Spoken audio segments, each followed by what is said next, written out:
Brought to you by Palvi Agrico. आता शेतीसाठी जे काही लागणार ते घरपोच मिळणार, तेही मोबाईलच्या एका क्लिकवर. पार्थ पवारांनी पुण्याची 1804 कोटींची महारवतनाची 40 एकर जमीन अवघ्या 300 कोटींमध्ये खरेदी केल्याचं प्रकरण समोर आलंय. या प्रकरणी आता मुद्रांक शुल्क विभागाच्या अधिकाऱ्याने बावधन पोलीस ठाण्यात तक्रार दाखल केल्यानंतर पार्थ पवारांना वगळत तिघांवर गुन्हा दाखल केलाय. या संदर्भात पाहुयात डीसीपी विशाल गायकवाड यांची प्रतिक्रिया.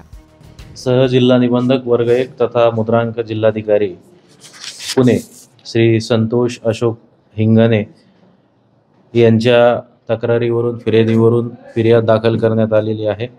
गुन्हा रजिस्टर नंबर 523/25 BNS 318/4 316/5 म्हणजे जुनं भादवी 409 420 आणि 34. सदर फिर्यादीप्रमाणे क्षेत्र मुंडवा 40 एकर येथली दस्ताची नोंदणी ही बावधन पोलीस स्टेशन ज्युरिडिक्शनच्या अंतर्गत नोंदणी झाली होती. ही जी नोंदणी होती ही 20/5/25ला दस्त नोंदणी झाली होती आणि त्या दस्त नोंदणीमध्ये मिसअप्रोप्रिएशन फसवणूक, शासनाच्या मुद्रांक शुल्काची फसवणूक केली अशी फिर्याद या ठिकाणी संबंधित फिर्यादी यांनी दिलेली आहे. यामध्ये शीतल किशनचंद तेजवानी तसेच दिग्विजय अमरसिंह पाटील आणि रवींद्र बाळकृष्ण तारू सब रजिस्ट्रार अशा तिघांविरुद्ध गुन्हा दाखल करण्यात आलेला आहे. यामध्ये जमीन मिळकतीचे खरेदी विक्रीचे दस्त करून घेताना शासनाला देय असलेले 6 कोटी रुपये इतके मुद्रांक शुल्क न भरून घेता आपसात संगनमत करून शासनाची फसवणूक केली अशा स्वरूपाचा भादवीखाली गुन्हा दाखल करण्यात आलेला. कलम काय याच्यामध्ये लावले सर? तारूंचा काय रोल होता यामध्ये BNS 316/5 BNS 318/4 आणि 3/5 या सदराखाली गुन्हा दाखल करण्यात आला. सर तेजवानीचा रोल काय होता आणि तारूंनी कशा पद्धतीने खरेदी केले, किती जणांच्या सहाय्याने आले? यामध्ये शीतल तेजवानी जे आहे या पॉवर ऑफ अटॉर्नी होल्डर आहेत. यामध्ये त्यांनी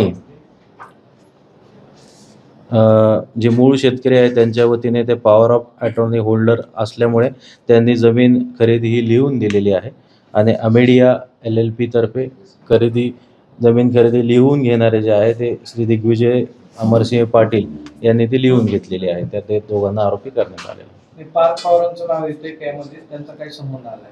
सध्या दिलेल्या फिर्यादीच्या कंटेंटवरून पुढील पेपर्स मागवून तपासाअंती त्याबाबत माहिती देता येईल. पण आता जो पत्ता सापडला आहे या दस्त नोंदणीत अमेडिया कंपनीचा, तो पार्थ पवारांच्या जिथे राहतात तिथला तो आहे. म्हणजे ऑब्व्हियसली कनेक्शन कुठेतरी जुळतं. मग पार्थ पवारांना वाचवण्याचा प्रयत्न होतो का तुमच्याकडून? फिर्यादीच्या कंटेंट प्रमाणे अधिकचा तपास केल्यावर सांगता येईल. सर तारूंचा काय संबंध होता आणि त्यांनी दस्त नोंदणी अशा पद्धतीने करता येते का, असं काही तपासात निष्पन्न होतंय का किंवा तक्रारीत आहे? तारू सब रजिस्ट्रार होते ज्यांनी हा दस्त नोंदवलेला आहे. इतर मुद्द्यावर मला वाटतं तपासावर आपण डिटेल इन्व्हेस्टिगेशन अंती सांगू शकतो. तुमचा हा गुन्हा जो आहे फक्त स्टॅम्प ड्युटी बुडवण्यासंदर्भातला असेल की जमीन खरी खोटी शासनाची काही तपास होणार नाही? प्रायमा फेसी फिर्याद सब रजिस्ट्रार लोकसेवकाची आहे जी चीटिंग खाली आहे. फर्दर इन्व्हेस्टिगेशनमध्ये या बाबी निश्चित केल्या जातात. फसवणूक कोणी केली? सध्या सब रजिस्ट्रार आणि इतर 2 यांनी फसवणूक केलेली आहे. तपासाअंती अधिकचं बाब निष्पन्न होते.